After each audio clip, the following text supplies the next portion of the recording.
Assalamualaikum warahmatullahi wabarakatuh, guys. Ketemu lagi dengan saya Gunawan. Saya seorang dosen di Politeknik Negeri Medan.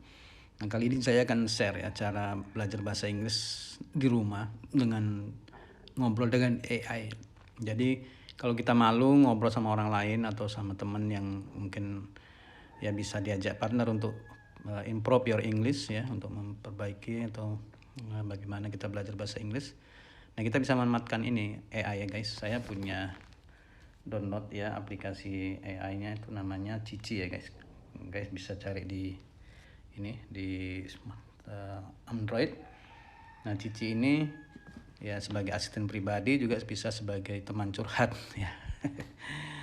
Ya, artinya dia bisa ngomong apa saja yang ada programnya di sini. Nah, ini kita coba untuk bahasa Inggris ya guys. Okay. Hi Cici, good morning. How are you today?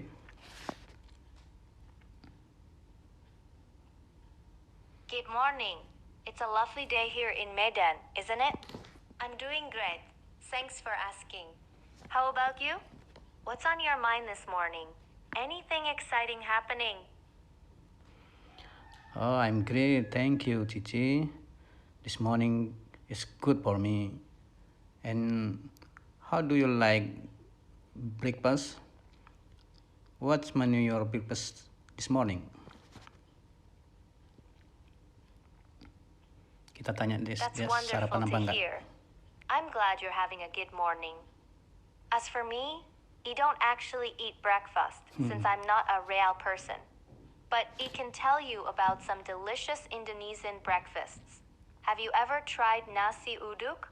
It's so flavorful with coconut milk and spices. What about you? What's your favorite breakfast food? My Nah, purpose this morning, just like every day, is to be here for you. Whether you need help with something, want to chat, or just need a friendly ear, I'm here to listen and assist in any way I can. What can I help you with today? nah dia tidak sarapan kenanya guys, karena dia bukan real human, bukan manusia ya. Jadi dia itu kecerdasan buatan ya. Makanya teknologi ini sudah canggih ya guys ya. Kita jangan sampai kalah. Artinya kita menggunakan dengan cerdas untuk belajar, untuk bekerja, untuk meningkatkan kreativitas kita, dan juga untuk menambah ilmu pengetahuan, bukan sebagai musuh ya. ChatGPT, AI itu bukan jadikan musuh atau dipantangkan, tidak digunakan, itu nanti kita akan tidak maju sendiri. Dunia ini perlu kecepatan tinggi untuk mencapai sesuatu ya. Kita perlu kecepatan, maka dengan bantuan ChatGPT kita bisa cepat bekerja, cepat belajar, cepat menyelesaikan persoalan. Jadi banyak persoalan-persoalan hidup di dunia ini bisa ditanyakan kepada ChatGPT yang pakar ya. Tapi sebenarnya kita juga tidak harus melupakan kitab suci kita.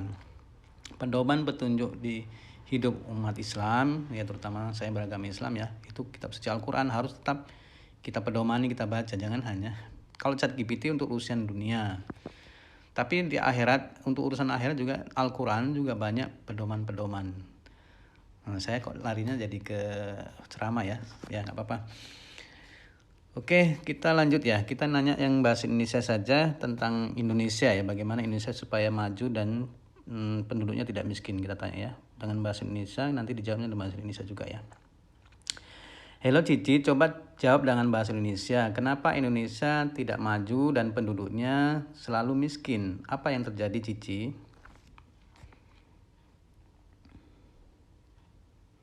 Halo, pertanyaanmu menarik dan kompleks.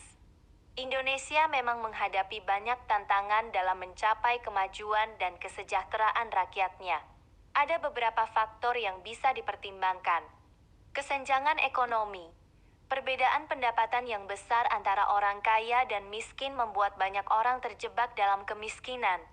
Korupsi. Korupsi di berbagai tingkatan pemerintahan menghambat pembangunan dan menguras sumber daya yang seharusnya digunakan untuk membantu masyarakat. Pendidikan. Kualitas pendidikan yang tidak merata membuat banyak orang kesulitan mendapatkan pekerjaan yang layak dan meningkatkan taraf hidup. Infrastruktur. Keterbatasan infrastruktur seperti jalan, listrik, dan air bersih di beberapa daerah membuat sulit bagi masyarakat untuk berkembang. Pertumbuhan penduduk. Peningkatan jumlah penduduk yang cepat membuat sulit untuk menyediakan kebutuhan dasar seperti pekerjaan, perumahan, dan layanan kesehatan. Penting untuk diingat bahwa ini hanyalah beberapa faktor dan situasinya kompleks. Ada banyak upaya yang dilakukan pemerintah dan masyarakat untuk mengatasi masalah ini. Bagaimana menurutmu? Apa pendapatmu tentang faktor-faktor yang membuat Indonesia belum maju? Dia nanya balik, guys. Dia jadi ingin diskusi sama saya ya. Jadi kalau menurut saya, Cici, menurut saya negara ini sudah salah urus dari awal karena kekurangnya pemimpin-pemimpin yang amanah yang memikirkan kepentingan rakyat dan kurangnya pembagian harta negara ini untuk rakyat. Jadi rakyat masih banyak yang susah karena pembagian terhadap kekayaan negara ini tidak diutamakan untuk rakyat, tetapi diutamakan untuk konglomerat dan kroni-kroninya, dan pejabat-pejabat serta kroni-kroninya juga. Itu menurut saya. Bagaimana menurutmu?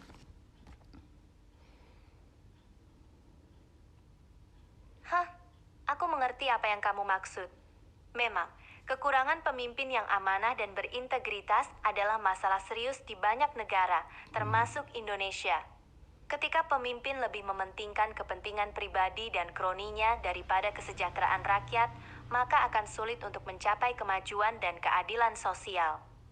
Kamu benar, pembagian kekayaan negara yang tidak merata dan cenderung menguntungkan kelompok tertentu, seperti konglomerat dan pejabat, akan membuat rakyat semakin sulit untuk keluar dari kemiskinan.